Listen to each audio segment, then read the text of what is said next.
السلام علیکم ورحمۃ اللہ وبرکاتہ۔ آج رات کی یہ بہت ہی تکلیف دہ خبر ہے جس نے جسم و جان کو متزلزل کر کے رکھ دیا۔ رات میں 1 بجے سے 1:30 بجے کے درمیان صوبہ ایم پی کی بہت ہی برگزیدہ، انتہائی فعال اور گہری سیاسی بصیرت رکھنے والی عظیم شخصیت حضرت مولانا مفتی عبدالرزاق صاحب، جو اب تک جن کے لیے ادام اللہ فیوزہم کی دعائیں کی جاتی تھیں، آج ہم سب کو یتیم چھوڑ کر اپنے مالک حقیقی سے جا ملے ہیں۔ اللہ عز و جل اپنی رحمت سے حضرت کی بال بال مغفرت فرمائے، آغوش رحمت میں جگہ نصیب فرمائے، درجات عالیہ اور علیہ نصیب فرمائے۔ جن اکابر اہل علم، اہل فکر، اہل درد، اہل دل سے ان کی وابستگی اور تعلق رہا، اللہ تعالی ان سب کا قرب انہیں نصیب فرمائے۔ حضرت مفتی عبدالرزاق صاحب امیر شریعت صوبہ مدھیہ پردیش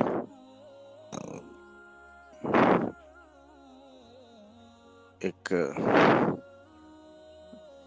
طویل مدت تک اپنے ہی صوبے میں مستقل مجاہدات کے ساتھ امت کی رہبری، رہنمائی اور قیادت کا عظیم فریضہ انجام دیتے رہے۔ حضرت مولانا حسین احمد مدنی علیہ الرحمہ والمغفرہ سے حضرت کا علمی اور روحانی رشتہ رہا،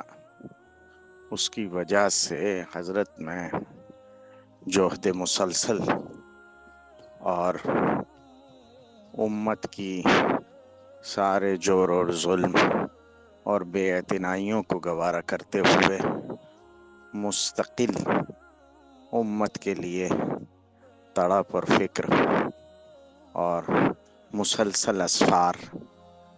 دعوتی، ہدایتی، تذکیری اور امت کو جوڑنے کی فکر، ہر اپنے پرائے سب کے کام آنے کا خیال اور بہت گہری سیاسی بصیرت، یہ سب چیزیں انہیں حضرت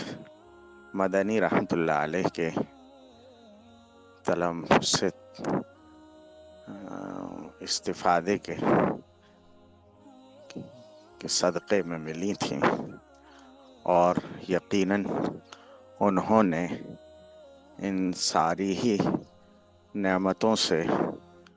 پوری امت کو، خاص طور سے مدھیہ پردیش کے لوگوں کو، اپنی بساط کی حد تک بہت زیادہ فائدہ پہنچایا۔ حضرت ایک ایسے صوبے میں تھے جہاں مسلم آبادی بہت کم ہے، اور یہ صوبہ قدیم غیر مسلم رجواڑوں پر بھی مشتمل، آبادی خال خال رہ جانے، 47 کے بعد اور کم ہو جانے، اور خوف و دہشت کے ماحول، جہالت زدہ علاقہ اور دیہاتیوں کے بالکل ارتداد کی کگار پر پہنچ جانے کے ماحول، اور اپنے آپ کو دوسری تہذیب میں ڈھال دینے اور اپنی شناخت کو کھو دینے کے خیالات اور ماحول بنائے ہوئے ماحول میں حضرت نے باغ ڈور سنبھالی تھی مدھیہ پردیش کی، لیکن گلی گلی پھر کر، دیہات دیہات جا کر اس امت کو ڈھارس بھی بندھائی، اس کو اپنی دینی تشخص کو برقرار رکھنے کا پیغام بھی دیا، سیاسی قیادت بھی کی، لیکن ہر مرحلے پر امت کا چاہے شخصی مسئلہ ہو، چاہے معاشرتی مسئلہ ہو، چاہے دینی مسئلہ ہو، چاہے سماجی مسئلہ ہو، ہر مسئلے میں امت کا بھرپور تعاون فرمایا، اور اس کے لیے اپنی بے مثال قربانیاں تھیں۔ وہ جس انداز میں سفر کرتے تھے، وہ سب جتنی قربانیوں کے ساتھ، جتنے مجاہدات کے ساتھ ان کے سفر ہوتے تھے، اور وہ جس انداز کی زندگی گزارتے تھے، یقیناً وہ بعد والوں کے لیے بہت بڑا نمونہ اور بہت بڑی معجزت ہے۔ اس میں وہ جس بصیرت کے ساتھ، جس اعتدال کے ساتھ، جس بیلنس کے ساتھ کام کرتے تھے، اس میں بھی بہت بڑا نمونہ ہے۔ انہوں نے کبھی ٹکراؤ کی فضا نہیں بننے دی، کتنے ہی فسادات کے حالات پیدا ہوئے ہوں شہروں میں، لیکن کسی بھی موقع پر نہ تو انہوں نے ٹکراؤ کی فضا قائم ہونے دی، اور نہ امت میں مایوسی آنے دی۔ وہ اپنی دلیری، وہ اپنی جرأت میں پورے ملک میں مشہور تھے۔ جو بات کہتے تھے پوری قوت کے ساتھ ببانگ دہل کہتے تھے۔ ایک طرف ان کا تعلق مع اللہ، ان کا ذکر، ان کی تلاوت، ان کی دعائیں، اللہ پر ان کا توکل اور اعتماد اتنا مضبوط تھا، راتوں کو اللہ کے سامنے رونا اور الا اللہ کی ضربیں لگانا، اور دن میں پھر پوری جرأت کے ساتھ سیاسی زعماء کی آنکھوں میں آنکھیں ڈال کر امت کے مسائل حل کرانا، امت کی بات پہنچانا، انسانیت کا درد اور کرب بیان کرنا، اور انہیں اپنے برے انجام اور عاقبت سے باخبر کرنا، یہ ان کی وہ جرأت رندانہ تھی جس میں وہ بے مثل اور بے مثال تھے۔ ایک طرف تو امت کی دینی بیداری کے لیے انہوں نے بہت سے مکاتب قائم کیے، مدارس قائم کیے، جگہ جگہ چل پھر کر۔ خاص طور سے اگر یہ کہا جائے کہ ایم پی میں اس وقت جتنے بھی مکاتب اور مدارس کا سلسلہ قائم ہے، اس میں حضرت مولانا قاری صدیق صاحب نور اللہ مرقدہ وبرد اللہ مضجعہ، اور حضرت مفتی عبدالرزاق صاحب علیہ الرحمہ والمغفرہ،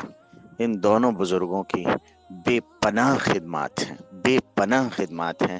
جن کا قرض یہ امت کبھی چکا نہیں سکتی، اور ان کے احسانات کو کبھی فراموش نہیں کیا جا سکتا۔ جتنے سلاسل ہیں، جہاں جہاں ایک عجیب سی بات ان کے ساتھ یہ تھی کہ جو ان کے یہاں پڑھ گیا، جو ان کے یہاں پڑھا ہے، وہ امت کا درد اور غم لے کر، اور قسمہ پرسی میں بھی خدمت دین، خدمت اسلام اور خدمت انسانیت کا جذبہ لے کر گیا ہے۔ وہ جہاں بیٹھا ہے، جس صلاحیت کا ہے، لیکن یہ کہ اللہ عز و جل نے اس کی تڑپ پر اس سے خوب کام لیا ہے۔ یہ بھی حضرت مفتی صاحب رحمۃ اللہ علیہ کی بہت بڑی خصوصیت ہے کہ جو ان سے منسلک رہا وہ بن گیا، اور وہ جہاں گیا اس نے علاقہ سنوارنے کی کوشش کی، علاقے کے لوگوں کو متحد کر کے انہیں دینی شناخت پر قائم رہنے کا جذبہ، ہمت اور جرأت دی، اور دینی پہچان قائم کرا دی۔ وہ ہر جگہ پہنچتے تھے، چھوٹے سے چھوٹے پروگرام ہوں، لیکن اگر یہ خیال ہو کہ میرے جانے سے ان لوگوں کی ہمت بند جائے گی، تو وہ دور دراز کے سفر فرماتے تھے، مستقل سفر فرماتے تھے، اور اتنے تکلیف دہ اور مجاہدات بھرے سفر وہ فرما لیتے تھے۔ قاری صدیق صاحب رحمۃ اللہ علیہ کے بعد ایسی شخصیت کوئی نظر نہیں آتی تھی۔ اللہ عز و جل حضرت مفتی صاحب کا جو پیغام ہے، جو ان کی صفات حمیدہ تھیں، جو جرأت رندانہ انہوں نے بخشی، جو تعلق مع اللہ کی تلقین انہوں نے کی، جس انداز کے جیالے انہوں نے امت کو دیے، اللہ اس سلسلے کو ہمیشہ باقی رکھے۔ اللہ تعالیٰ اس دور افتادہ علاقے کو، جو جس میں شخصیات کم ہی پیدا ہوتی ہیں، اللہ عز و جل اس کو استحکام نصیب فرمائے، اور یہاں کی امت مسلمہ کو اپنا دعوتی مشن قائم رکھنے کی توفیق دے، اپنا دینی تشخص برقرار رکھنے کا عزم اور جزم نصیب فرمائے، اور یہ جو قربانی حضرت مفتی صاحب نے ہماری دینی بیداری کے لیے اور دینی تشخص کو برقرار رکھنے کے لیے دی ہیں، جو کارہائے نمایاں انجام دیے ہیں، اللہ عز و جل حضرت مفتی صاحب رحمۃ اللہ علیہ کو اس کا کروڑ گنا زیادہ بدلہ اب آخرت میں اپنے ان سارے بزرگوں کے ساتھ عطا فرمائے۔ انہوں نے ہندوستان بھر کے دورے بھی کیے، ہندوستان کے ہی نہیں، عالمی شخصیات سے ان کے رشتے اور روابط رہے۔ انہوں نے مدھیہ پردیش کو عالمی پہچان دی، عالمی پہچان اور عالمی تعارف دیا، اس طرح کہ وہ خود یہاں کی نمائندگی کرتے تھے پوری دنیا میں جا کر۔ آج وہ تو اپنی عمر طبعی پوری کر کے اور اپنے کارہائے نمایاں کا صلہ لینے کے لیے اپنے اللہ کی پاک بارگاہ میں پہنچ گئے ہیں، اور اتنے سارے متوسلین اور مریدین اور منتسبین اور تلامذہ اور خدام دین کی دعائیں ان کے ساتھ ہیں۔ یہی موت العالم ہے۔ زمانہ روتا ہے جب یہ لوگ جاتے ہیں۔ آج پورے مدھیہ پردیش کی فضا سوگوار ہے۔ اللہ عز و جل اپنی رحمت سے ہمارے ان اکابر کے محبوب اور محبوب اور اللہ عز و جل سے ہم سب کے لیے رونے والے اس بزرگ اور عمر رسیدہ اور مجاہد کو اپنی شان اپنی جوار رحمت میں صلہ اور بدلہ نصیب فرمائے، کروٹ کروٹ جنت نصیب فرمائے، قبر کو نور سے منور فرمائے، اور اللہ عز و جل اس امت کی نئی نسلوں میں ان جیسے جیالے نصیب فرمائے۔ آمین۔ ہم ان کے گھر